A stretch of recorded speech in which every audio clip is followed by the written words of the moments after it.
Então, continuando a leitura do Srimad Bhagavatam, canto 7, capítulo 4, versos 31 e 32.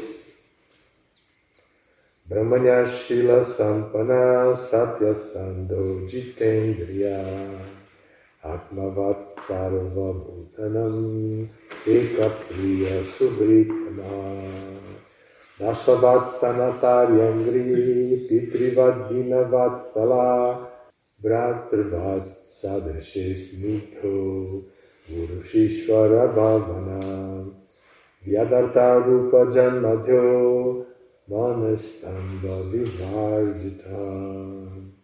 Brahmanya, culto como um bom Brahmana.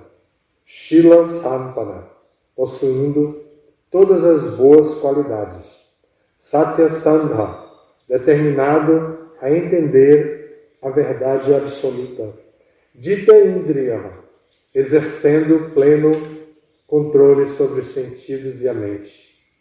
Atmava, tal qual a super-alma, Sarva Bhutanam, de todas as entidades vivas.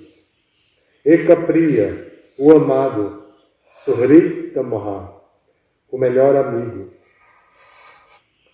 Dasavat, como um servo dócil. Sanata, sempre obediente. Arya Angri, aos pés de lótus das pessoas grandiosas. Pitrivat, exatamente como um pai. Dinavatsala, bondoso com o pobre. Bhratrivat, exatamente como um irmão. Sadrishe, com seus iguais. Snidha, muito afetuoso. Gurushu, aos mestres espirituais. Ishvara Bhavana, que considerava exatamente como a suprema personalidade de Deus. Vidya, educação. Artha, riqueza. Rupa, beleza. Janma, aristocracia ou nobreza. Adhya, dotado de. Mana, orgulho. Stambha, insolência. Vivarjita, inteiramente livre de. A tradução é a seguinte. Neste ensejo descrevem-se as qualidades de Prahlada Maharaj, o filho de Hiranyakashipu. Ele possuía verdadeira cultura que o caracterizava como Brahmana qualificado, tendo ótimo caráter e era cheio de determinação de entender a verdade absoluta. Exercia pleno controle sobre seus sentidos e sua mente. Tal qual a super-alma, era bondoso para todas as entidades vivas e era o melhor amigo de todos. Para as pessoas respeitáveis, agia exatamente como um servo dócil. Para o pobre, era como um pai. Aos seus iguais, era apegado como um irmão compassivo. E seus professores, mestres espirituais e irmãos espirituais mais velhos, ele os considerava como estando no mesmo nível da Suprema Personalidade de Deus. Ele estava inteiramente livre do orgulho desnatural que poderia ter surgido por causa de sua boa educação, riqueza, beleza, aristocracia e assim por diante. Significado dado por sua divina graça, Srila Prabhupada. Estas são algumas das qualificações do Vaishnava.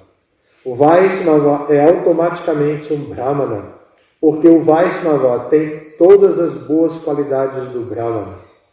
Shabodamastapa Saucham Chantirarjavam Evacha Gyanam Vidyanam Astikyam Brahma Karma Swabhavajam. Tranquilidade, autocontrole, austeridade, pureza, tolerância, honestidade, sabedoria, conhecimento e religiosidade. Estas são as qualidades com as quais os Brahmanas trabalham. Bhagavad Gita 18:42. Estas qualidades manifestam-se no corpo do Vaishnava. Portanto, como indicam aqui as palavras Brahmanya Shila Sapana, o Vaishnava perfeito também é um Brahmana perfeito. O Vaishnava está sempre determinado a compreender a verdade absoluta E para entender a verdade absoluta, precisa-se exercer pleno controle sobre os sentidos e a mente. Prahlada Maharaj possuía todas essas qualidades. O Vaishnava sempre é bem-querente de todos. Os 6 Goswamis, por exemplo, são descritos com as seguintes palavras. Dira Adira Janapriya.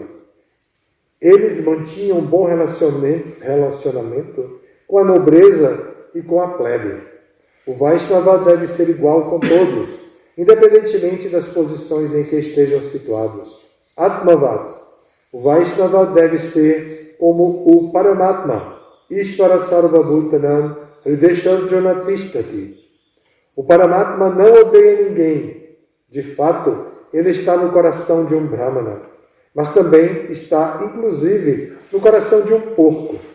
Assim como a lua jamais se recusa a derramar, mesmo sobre o lar de um Chandala, seus raios agradáveis, o Vaishnava jamais se recusa a agir em prol do bem-estar alheio. Portanto, o Vaishnava sempre obedece ao mestre espiritual, Arya. A palavra Arya refere-se àquele que é avançado em conhecimento. Alguém cujo conhecimento é deficiente não pode ser chamado Arya. Entretanto, na época atual, usa-se a palavra Arya para definir-se aqueles que são ímpios. Esta é a desafortunada situação da Kali Yuga. A palavra Guru aplica-se ao mestre espiritual que inicia seu discípulo no avanço da ciência de Krishna, ou consciência de Krishna, como afirma Srila Vishwanatha Chakravarti Thakur, Sri Bhagavan Mantro Padeshake Guru Ityartha.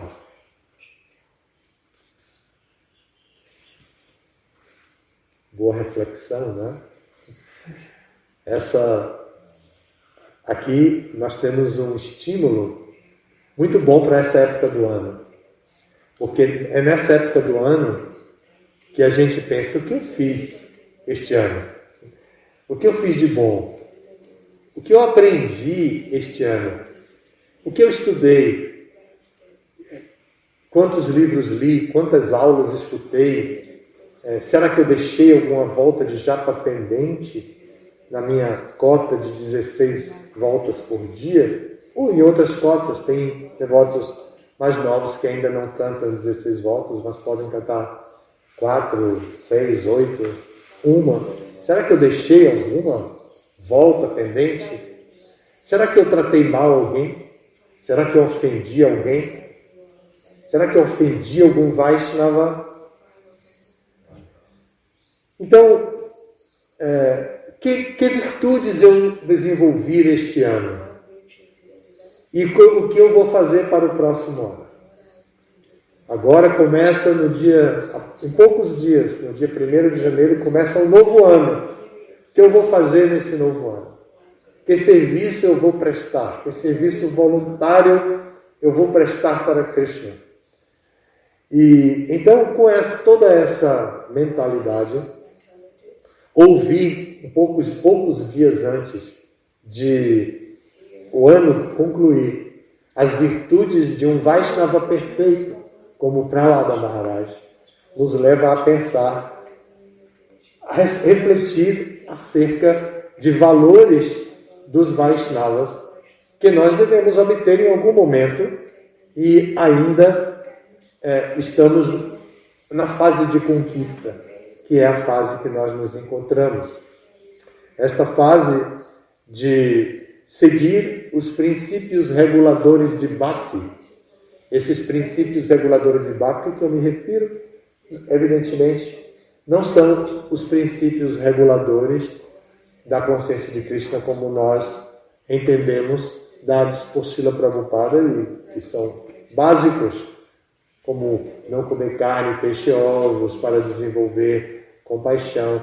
Não são esses 4 princípios, são os princípios de Bhakti que são enumerados no Bhakti Rasamrita Sindhu em número de 54 e que são simplificados ou reduzidos em 5. Então, esses princípios de Bhakti, que devem ser seguidos por um devoto com atenção, leva-nos ao desenvolvimento espiritual. E quando nós começamos a avançar espiritualmente, passamos a ter uma visão crítica do mundo diferente. Nós temos novos elementos, novos critérios para analisar o funcionamento do mundo.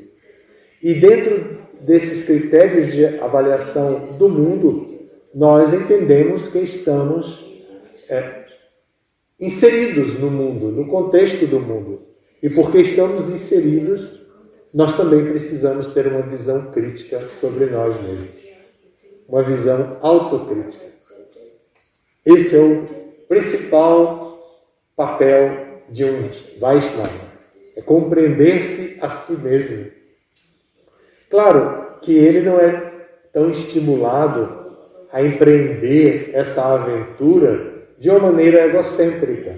Ele vai empreender essa aventura de uma maneira positiva, tentando compreender Krishna, praticando o serviço devocional.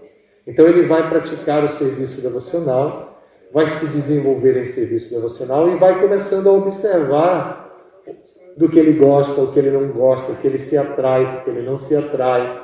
E ele pode perguntar, por que eu não me atraio pelo cultivo do conhecimento? Por que eu não me atraio por estudar os livros, as instruções de Prabhupada? Por que eu não me atraio pela associação com os devotos? Por que eu não me atraio pelo sadhana bhakti? O que acontece comigo que eu não identifico meus anartas? Por que eu não me estabilizo em consciência de Krishna? Por que eu não tenho aquele gosto que eu vejo às vezes os devotos terem, um gosto profundo pela consciência de Krishna? Por que eu não tenho isso? Por que eu não tenho apego ao serviço devocional? E assim ele tem, com muitas oportunidades e critérios para a sua autocrítica. E quando ele vai fazendo o serviço devocional, ele vai vendo isso nele, porque ele também vê nos outros virtudes muito elevadas. Ele pensa, meu Deus, como é que esse pujari consegue vestir tão bem a deidade? Como tem tanta criatividade para fazer coisas assim maravilhosas? Como é que alguém consegue entrar na cozinha e fazer uma preparação espetacular dessa e oferecer a Krishna? Como ele consegue transformar coisas tão simplórias como uma cenoura, uma batata, um pimentão, um tomate, uma coisa tão deliciosa? Então ele começa a ver as virtudes dos outros, apreciar as virtudes dos outros. Então é muito importante, assim, é muito oportuno, melhor dizendo, é muito oportuno que, assim, perto do final do ano e perto do início de um novo ano, nós possamos ouvir acerca das virtudes elevadas de um devoto puro de Krishna como Prahlada Maharaj. E aqui foram descritas muitas qualidades dele. Prabhupada, no seu significado, já no primeiro parágrafo, Prabhupada cita as virtudes naturais que surgem no Brahmana. E isso pode nos levar a pensar que essas virtudes aparecem na pessoa com o nascimento dela. E não é assim. Não é que o nascimento possa definir alguém como um Brahmana. O nascimento é insuficiente para definir alguém como Brahmana, como Kshatriya, como Vaishya. A única classificação que na era de Kali o nascimento define para todos nós, de acordo com o Shastra, é a classificação de Shudra. Todos nós nascemos como Shudra, Kalau Shudra Sambhava. Então, essa é a única classificação natural que que o nascimento nos dá. Porém, nós nascemos com alguma bagagem. Nós trazemos uma bagagem. E essa bagagem que trazemos são estímulos para a nossa atitude. Às vezes nós nascemos introspectivos, nascemos com uma natureza introspectiva, que gosta de pensar, de refletir por determinadas coisas, ou que gosta do silêncio, da natureza, da vida mais simples. E são tendências, porém, isso não garante que a pessoa será um brahmana. Isso não garante que a pessoa realmente vai desenvolver atração pela verdade absoluta e vai desenvolver busca pela verdade absoluta. É preciso que ela obtenha a misericórdia sem causa de Krishna. Na era de Kali, a misericórdia sem causa de Krishna vem através do processo iniciado por Sri Chaitanya Mahaprabhu. Sri Chaitanya Mahaprabhu veio a este mundo com o propósito de divulgar, de tornar popular o cantar dos santos nomes, e para que todos, independente de qualquer natureza, tivessem a chance de obter este conhecimento. Então, quando Sri Chaitanya Mahaprabhu veio e colocou os santos nomes na rua para que todos tivessem oportunidade, e acolheu a todos indiferentemente da posição social que aquela pessoa tivesse, Chaitanya estava dando a chave do conhecimento transcendental, a chave do serviço devocional para todas as pessoas na forma mais pura e mais adequada para o desenvolvimento completo e pleno da consciência de Krishna, que é o cantar dos santos nomes. Então ele veio para dar um remédio nessa era de Kali, um remédio que vai curar a nossa doença, a doença do esquecimento, a doença de estar envolvido completamente nos braços da ilusão material. Com essa visão, Bhaktivinoda Thakur escreveu a canção Jir Jago, Gaura Chanda Bole, Kota Nidra Janmaya Pichachira Kole. Então, diva, então, alma adormecida, desperte desse sono que leva você a permanecer deitado no colo da bruxa chamada Maya. Então, cantando essa canção, ouvindo acerca dessa canção, nós podemos entender o nível comum de todos nós. Estamos iludidos, mas nós podemos reagir contra essa ilusão, reagir a essa ilusão, adotando um processo positivo, que é o processo de cantar os santos nomes. Aqui Prabhupada cita as virtudes dos brahmanas, como eu estava começando a falar, e que são apresentadas no Bhagavad Gita, já no capítulo 18, verso 42, e ele descreve também, Krishna também descreve as qualidades dos kshatriyas, dos vaishyas e dos shudras.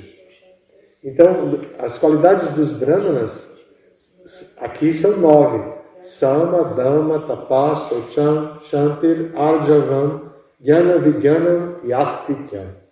Então, essas 9 virtudes, qualidades que surgem da natureza de um brahmana, podem ser cultivadas. Essa equanimidade. Para uma pessoa ser equânime, ela precisa compreender, pelo menos teoricamente, que todos nós somos almas espirituais, partes integrantes de Krishna. Se Krishna é absoluto, suas partes integrantes são todas iguais. Todas possuem as mesmas qualidades de Krishna. Então nós, como almas espirituais, somos todos iguais. Mesmo que tenhamos posições diferentes dentro deste mundo, gênero diferente, conta bancária com saldos diferentes, que tenhamos doenças diferentes dos outros, que tenhamos virtudes diferentes dos outros, todos somos iguais sob o ponto de vista espiritual, porque todos somos partes integrantes de Krishna, dotados das virtudes originais de Krishna.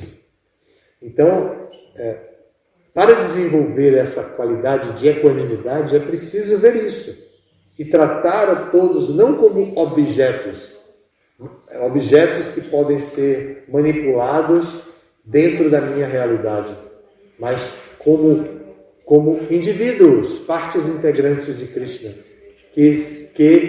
cuja função principal é servir a Krishna. Então, vendo todos dessa maneira, podemos desenvolver a virtude de Shama. Dhamma é autocontrole.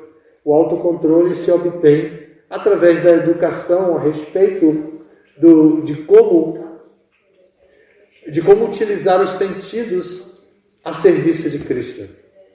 Então, uma pessoa pode desenvolver autocontrole através da prática do serviço devocional, utilizando os sentidos para Krishna e obtendo o nível moral da compreensão de que todos os outros, como almas espirituais, devem estar ocupados no serviço a Krishna.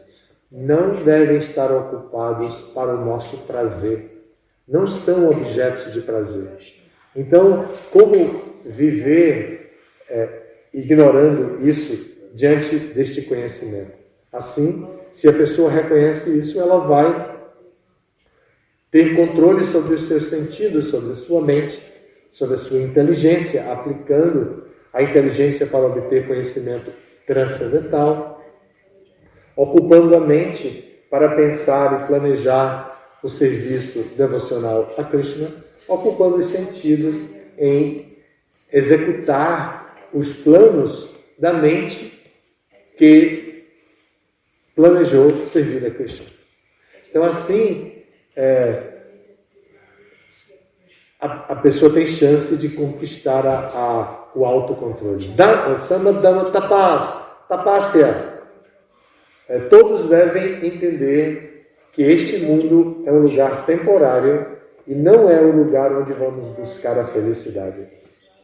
E por isso, sempre haverá uma austeridade para a conquista de um bem maior pelo qual estamos interessados. Então, é preciso adotar tapasya. Tapasya é austeridade. E a austeridade só faz sentido se for voluntária.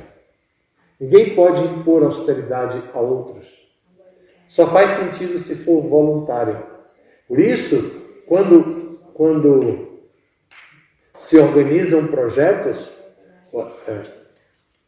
os projetos são claros, transparentes, e as pessoas que se aproximam entendem o que eu preciso fazer para participar deste projeto.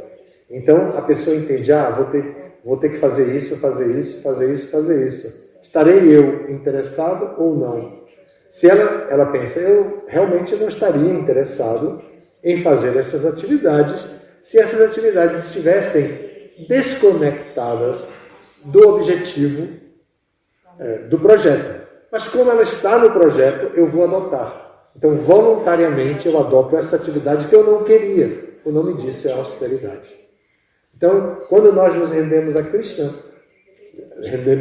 aceitamos a educação que o movimento Hare Krishna nos dá, nós recebemos uma cota dentro do projeto de vida de ser um devoto.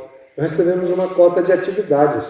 Nessa cota de atividades tem muita coisa que a gente não gostaria de fazer, que a gente jamais faria se não fosse pelo movimento de Krishna, se não fosse pelo avanço espiritual. O nome disso é austeridade. E o grande mérito das gerações pós-Prabhupada será manter o projeto como ele é. E não pensar, eu não gosto disso, eu não quero que outros façam isso, então eu vou mudar isso.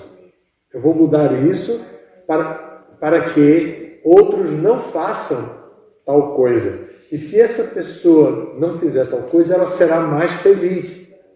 E assim a gente muda o projeto original de Prabhupada e não sabe o que vai acontecer. Porque Prabhupada tinha visão a longo prazo, visão chástrica. Ele tinha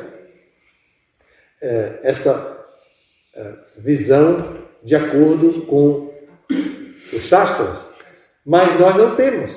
O que nós temos é a visão da felicidade, da busca. Então eu quero mais conforto, eu vou mudar isso. Acontece que as pessoas novas que chegam encontram aquilo mudado e pensam que aquilo é o padrão.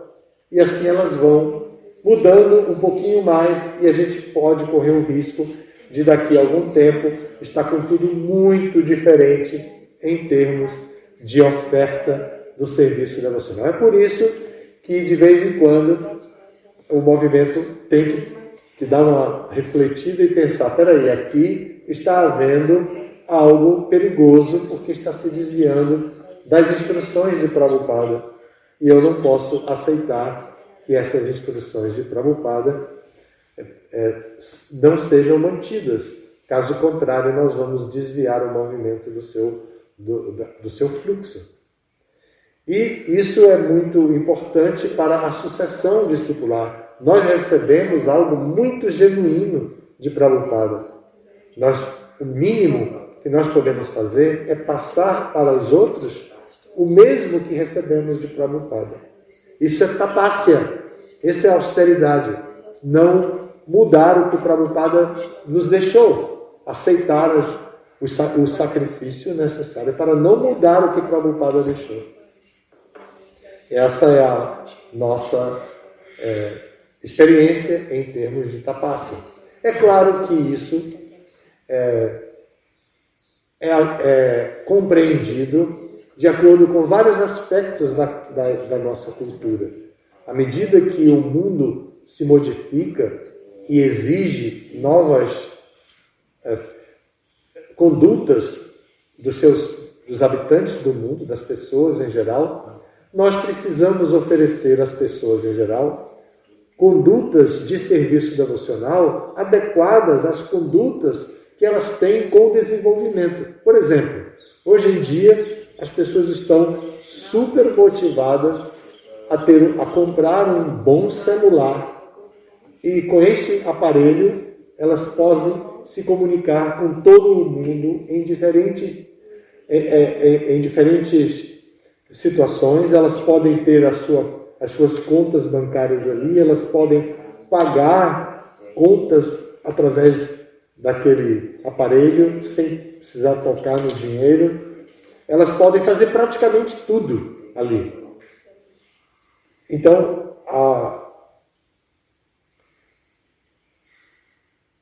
dentro desse celular existem plataformas e aplicativos com os quais a pessoa pode acessar a consciência de Krishna também. Então, os devotos pensam, a conduta de hoje das pessoas é ficar agarradas no celular, então vamos colocar um Wi-Fi apropriado para que as pessoas possam ter a oportunidade de se associar, de se comunicar com o mundo, de obter informações através do seu aparelho celular por este sinal de Wi-Fi. Então, com essa situação, elas poderão entrar em contato com tal projeto. Por exemplo, o Mangalarti de Nova Gokula, o Mangalarti do Templo de Londres, o Mangalarti do Templo da França, o Mangalarti do Templo de Mayapur. Ou a aula de um grande mestre que está na Austrália, de um grande mestre que está no Canadá, de um grande mestre que está no Japão, de um grande mestre ou de uma grande mestra que pode estar no Chile, na China ou na Índia. E assim a pessoa obtém a chance, através de um aparelho tecnologicamente moderno e de um comportamento social que também é atual, que é se comunicar através de um aparelho que está ligado a uma nova tecnologia. Então, esse tipo de mudança não é ao que eu me refiro. Quando eu me refiro que nós não devemos mudar, nós não devemos mudar o Siddhanta e as instruções de Prabhupada a respeito do nosso comportamento em termos de prática do serviço devocional, em termos de atitude. E Rupa Goswami explica o quê? Explica que devemos ter entusiasmo, devemos ter paciência, devemos ter determinação, devemos trabalhar de acordo com as instruções dos Shastras, daquilo que está dito, Tat Karma Pravartana. Devemos também buscar a associação dos Vaishnavas, devemos ter cuidado com a associação indesejável, associação com pessoas de mentalidade materialista, que podem nos influenciar e desviar o nosso caminho, e mentalidade de desfrute dos sentidos, ou de visão de mundos, de visão sensual do mundo, de visão materialista de qualquer aspecto do mundo. Então, esse é o que Rupa Goswami nos ensina. E isso sim não precisa ser moldado. Nós precisamos continuar com todos esses, aceitando esses princípios que são favoráveis ao desenvolvimento da nossa consciência espiritual. Então, ou austeridade inclui esse tipo de pensamento crítico e de pensamento baseado em critérios dos Shastras. Depois vem Saucham. Saucham é limpeza. A gente conhece muito da limpeza no Ocidente. É muito bom ter este conhecimento de limpeza, de higienização, de lavar as mãos, de tomar banho várias vezes, de escovar os dentes, de lavar o rosto e manter toda essa limpeza do corpo material. E nós temos tudo isso com fartura, temos cosméticos, temos sabões, sabonetes e antissépticos suficientes para limpar o nosso corpo. Mas isso não será suficiente para limpar a nossa mente, para limpar o nosso coração. Nós vamos precisar adotar um processo que purifique a nossa mente e o nosso coração. Então, o processo da consciência de Krishna vem resumido no cantar do Mahamantra Hare Krishna para dar esta Saucham, esta limpeza, e para que possamos nos tornar Suchi e não Muti. Muti é sujo e Suchi é limpo. Então, para que possamos nos tornar pessoas limpas, seguidores de Saucham. Chantir. Chantir é estabilidade, mentalidade pacífica, como Shanti. Então, Chantir é o ato de promover a paz, cultura de paz. Isso é Chantir. Uma pessoa, o Brahmana, ele está interessado em cultura de paz. Prabhupada aqui colocou como tolerância. Então, Chantir como tolerância, mas Chantir inclui o conceito de tolerância, mas dentro de promover a paz ambiental, a paz social, a paz institucional no que se refere a ISKCON. Então essa é a conduta de um Brahmana. Ele não é um agitador, ele é uma pessoa de natureza pacífica. Shanti. Arjavam é honestidade. Honestidade. E essa honestidade, a pessoa vai desenvolver através do cultivo de valores que são padrão, compreendendo que sou alma espiritual, compreendendo que o conhecimento que prevalece na minha vida é o conhecimento transcendental. Eu devo ser honesto com a minha posição espiritual e agir de forma espiritual. Então eu não posso explorar o outro, eu não posso enganar o outro. Em espanhol seria estafar, não é? Estafar, eu não posso estafar o outro. Eu tenho que agir de maneira correta, e isso é honestidade. Jnanam Vijnanam. Jnanam é adquirir conhecimento. A pessoa deve estudar, adquirir o conhecimento, basear a sua vida na sabedoria, no conhecimento védico. E Vijnana é praticar o conhecimento. Não é só da boca para fora, é também na prática diária do conhecimento. Astikyam. Astikyam significa religiosidade. Ele deve praticar de maneira religiosa, disciplinada. Ele deve aceitar a disciplina e modificar a sua natureza, que é influenciada pelos modos da natureza material, para alcançar o modo da bondade. Nós temos uma tendência a tamaguna. Se podemos, nos sentamos. E se tivermos mais chance ainda, nos deitamos. Então, essa tamaguna, nós precisamos controlar através de princípios que organizem a nossa própria vida. Esses princípios disciplinares. O que fazer e o que não fazer. A ética, adotar a ética correta. Adotar a etiqueta correta de o que fazer e como fazer. Isso é religião, é religiosidade. A religião nos conduz para isso. E a gente vê no exemplo da sociedade hoje, as religiões que são neopentecostais, são os evangélicos cristãos, eles são muito determinados a estabelecer princípios de religião, princípios religiosos. E com isso eles estão conseguindo disciplinar muitas pessoas, e essas pessoas tão disciplinadas recebem a misericórdia de Deus. Por causa da sua conduta de fugir do pecado. A religião nos leva a atuar de forma a evitar o pecado. Né? No nosso movimento, nós não estamos apenas vivendo para fugir do pecado, mas estamos vivendo para nos ocupar em atividades transcendentais chamadas serviço devocional. Não é suficiente fugir do pecado. Então não é uma religião, uma mera religião. Nós não estamos apenas fugindo do pecado, mas nós estamos aprendendo a servir e amar a Deus de maneira correta, prescrita nos Shastras como um serviço devocional. Então aqui a última linha diz Brahma Karma. As atividades, essas são as atividades naturais de um Brahmana, e elas nascem nele.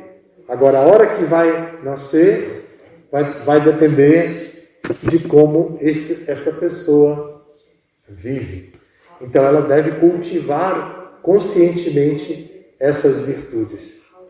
Eu acho que eu expliquei como Prabhupada, usando o mesmo verso que Prabhupada deu. Tem muitos versos.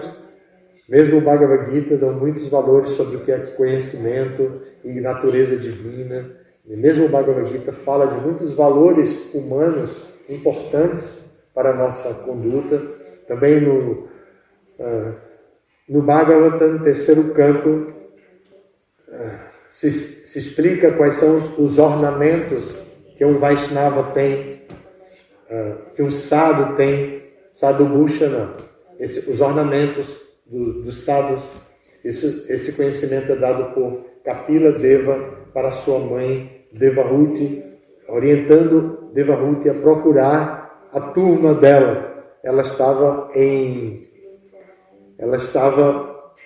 em conflito pela falta do marido. O marido havia tomado sannyasi e o filho diz para ela: mãe, procure sua turma, a senhora é uma sadhvi, a senhora é uma santinha, mas se a senhora ficar dentro de casa procurando encher as panelas para cozinhar, não vai ter ninguém para comer. O papai já foi embora. Melhor procurar sua turma e vai estudar. vá ler as Escrituras, vá pregar as Escrituras, porque a senhora é uma sadhu. E ele descreve as características dos sadhus para ela. Titikshava karunika. Começa dizendo logo, o sadhu é titikshava, ele é tolerante. Aí é a expressão específica para a tolerância. E ele é karunika, ele é muito misericordioso. Ele é amigo de todas as entidades vivas. Então procura essa turma, mãe. Procura as pessoas que são ornamentadas com esses ornamentos. Não se impressione com outros ornamentos físicos. Se impressione com esses ornamentos e procure essas pessoas, mãe. E vá viver com elas. Porque agora você não tem mais a companhia que você tanto desejou. Então, procure os sadhus. E porque você é uma sadhu. É muito importante essa palavra. Porque vem no feminino aí. Então é importante. E assim, não faltam instruções a respeito de como devemos melhorar o nosso caráter, a nossa natureza, modificar a nossa natureza e não ficar tão orgulhosos do que é natural em nós. Porque o que é natural em nós nasce com a gente, com a bagagem que a gente trouxe. Mas precisamos revisar essa bagagem. Tem muita coisa que não é útil, que não foi útil na vida passada e a gente trouxe. E que não é útil e a gente está acumulando nessa vida. A gente precisa revisar a bagagem e de acordo com esses critérios. Essa bagagem me leva a sama, a equanimidade. Essa bagagem que eu tenho me leva a dhamma. Essa bagagem me leva a tapasya, leva a saucham, a limpeza, arjavam, a honestidade e assim por diante. Então, essa bagagem que eu tenho, eu preciso revisar nesse sentido. Assim como quando a gente entra na fronteira de um país, eles revisam a nossa bagagem para ver se é adequado ou não para entrar no país.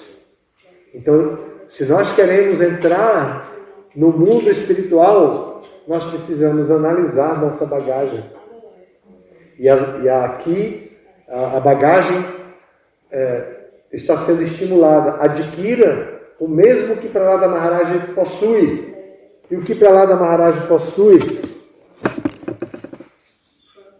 Verdadeira cultura que o caracteriza como um Brahmana qualificado, ótimo caráter, cheio de determinação de entender a verdade absoluta, exercia pleno controle sobre os sentidos e a mente, era bondoso para com todas as entidades vivas, era o melhor amigo de todos. Para com as pessoas respeitáveis, ele agia como um servo. Para o pobre, era como um pai. Para os iguais, era apegado. Para os professores, mestres espirituais e irmãos mais velhos, considerava como se essas pessoas estivessem no nível da Suprema Personalidade de Deus. Olha só o que nós podemos adquirir quando vamos vivendo a nossa vida. É isso que temos que comprar no shopping.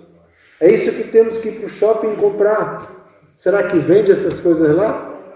Provavelmente não vende dessa maneira. Mas essas são as coisas que nós precisamos adquirir. Essa é a poupança que devemos fazer. É o investimento. Esse é o investimento que devemos fazer. Adquirir essas virtudes. Muito obrigado pela atenção. Se alguém tem alguma pergunta ou comentário, aqui estou para responder. O senhor falou da autocrítica.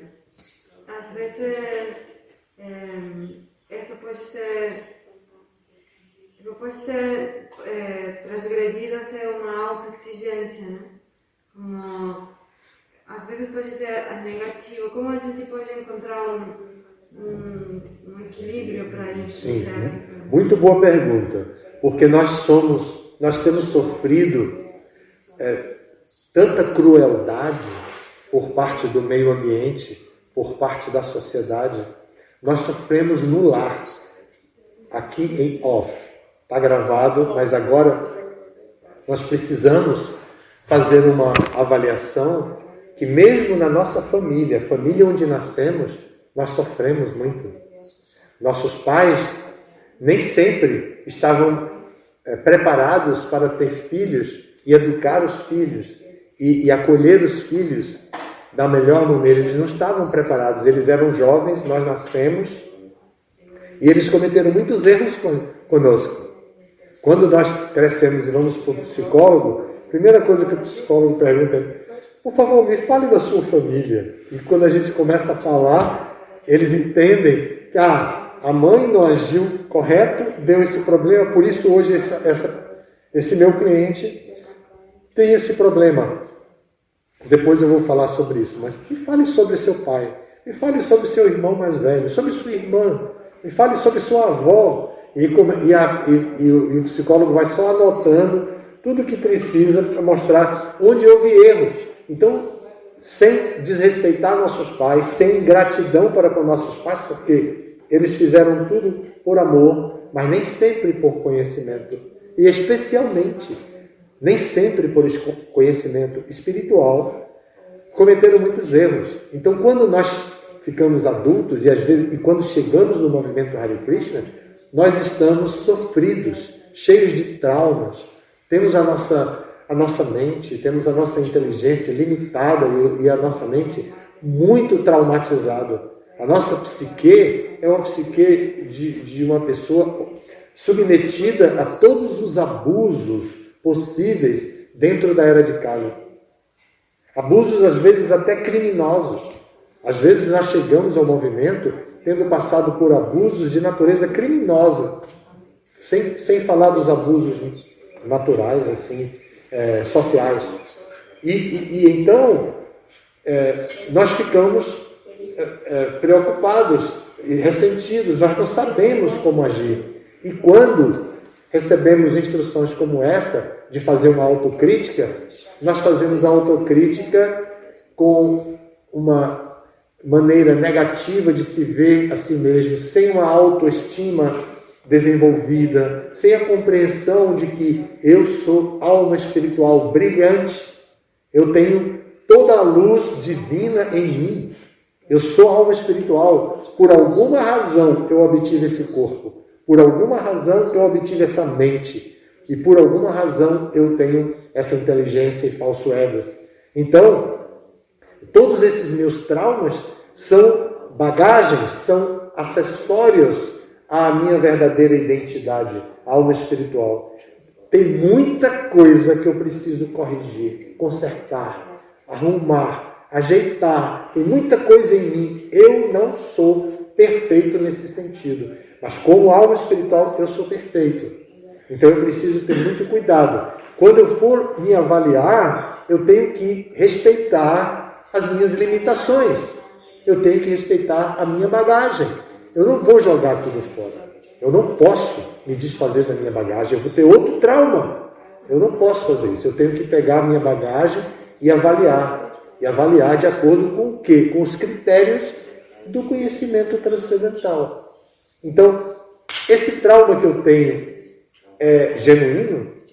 Não é. Ele está relacionado com a ignorância, digamos, um trauma familiar. Está associado com a falta de conhecimento de meu pai e minha mãe. Mas eles eram tão bons, eles apenas não sabiam como fazer. Eles erraram porque eles não tinham verdadeira independência. Como Narada Muni faz isso. Indo para o Shastra, Narada Muni avalia a mãe dele, quando ele conta a sua própria história no primeiro canto do Bhagavatam. Narada Muni diz isso: minha mãe era boa, mas não era independente. Esse sim que nós devemos avaliar nossa família. Eles eram bons, mas eles não eram independentes. Eles estavam vinculados a essa cultura mundana do mundo material. Eles tinham seus traumas, suas limitações. Não eram independentes. Quem é independente? O Mahabhagavata.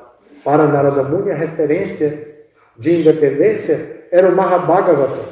Aqueles sábios que ele conheceu e que ele queria seguir, mas ele não podia, porque ele tinha uma mãe que não era independente. Então, assim, na história de Narada Muni, nós podemos entender como olhar os nossos pais e esperar a atitude de Krishna de purificar a nossa existência. E dentro de nós, nós precisamos nos desapegar de toda a nossa herança familiar, herança material, herança cultural, toda essa identificação, todas as ideologias que estão no mundo que a gente se ajusta às ideologias do mundo, que a gente quer levantar bandeiras. Tudo isso é coisa da nossa bagagem. Tudo isso é coisa da nossa bagagem. Então, o que a gente precisa agora é compreender quais são as bandeiras do mundo espiritual. Então, quais são as bandeiras do movimento do Senhor Chaitanya Mahaprabhu? Quais são as bandeiras de Prabhupada? Por isso os devotos o que fazem? Levantam os livros, né? Os Shastras. Nós estamos nessa época do ano de maratona de distribuição de livros. O que mais os devotos fazem é levantar o Bhagavad Gita. Vititra, o pai da Srijanavi, meu irmão, todo dia manda uma foto vendendo o Bhagavad Gita, dando risada, todo feliz. Ele baixa a máscara aqui, faz uma foto com alguém do lado dele vendendo o Bhagavad Gita. Porque tem uma campanha para distribuir 2 milhões de Bhagavad Gitas até o dia 6 de janeiro. Já pensou? Então está todo mundo, assim, todos os mestres espirituais estão sendo convocados a pedir para cada discípulo comprar uma caixa de livro, e de livro Bhagavad Gita, e distribuir até o dia 6 de janeiro, para que a gente chegar no nível mundial, nessa época do ano, nessa crise mundial da pandemia, inundar o mundo com 2 milhões de Bhagavad Gitas. Jayapataka Maharaj é o campeão. Ele está vendendo Bhagavad Gita. Imagine, 30 mil discípulos comprando uma caixa de livros. São 30 mil caixas de livros. No Brasil, a caixa de livro tem 16 unidades. 30 mil vezes 16. 3 vezes 18. 3 vezes 1. 48, né? Então, imagine que quantidade. É assim. É muito impressionante tudo isso. Nós podemos vender. Por isso que os devotos levantam essa bandeira. Nós já temos o nosso ativismo. Nosso ativismo é a consciência de Krishna. É o Sankirtan.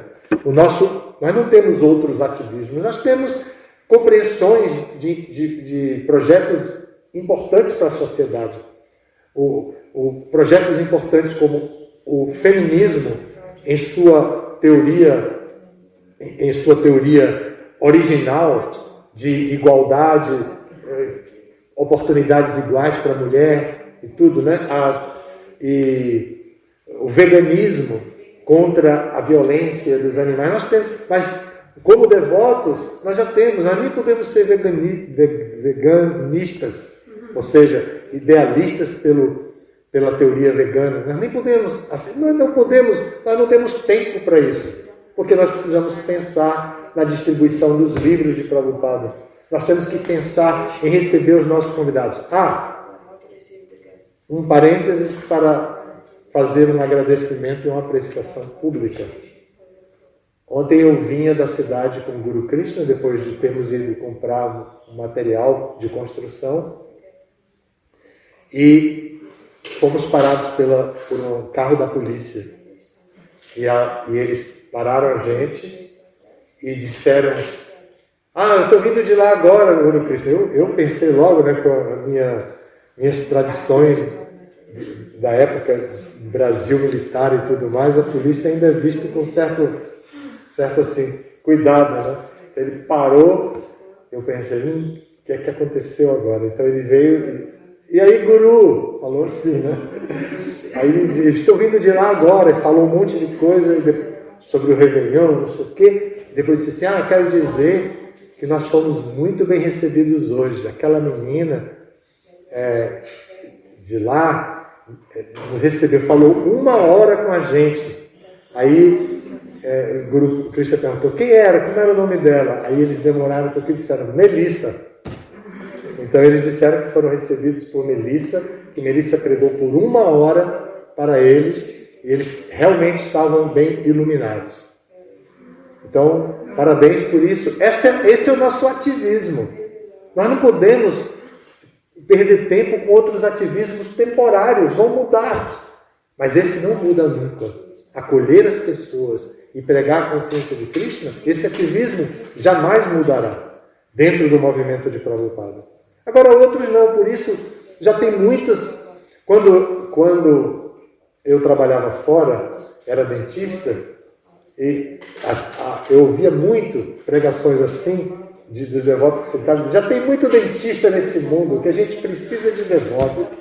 E eu ficava, ai meu Deus, assim pensando, né? E é verdade, Prabhupada disse isso, já temos muitos políticos, já temos muitos cientistas, nós precisamos de devotos.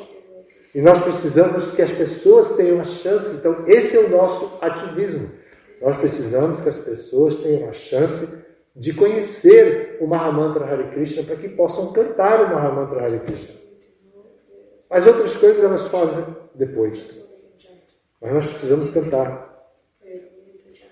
Muito obrigado. Agora realmente acho que já passou todo o tempo. Todas as glórias do Srila Prabhupada.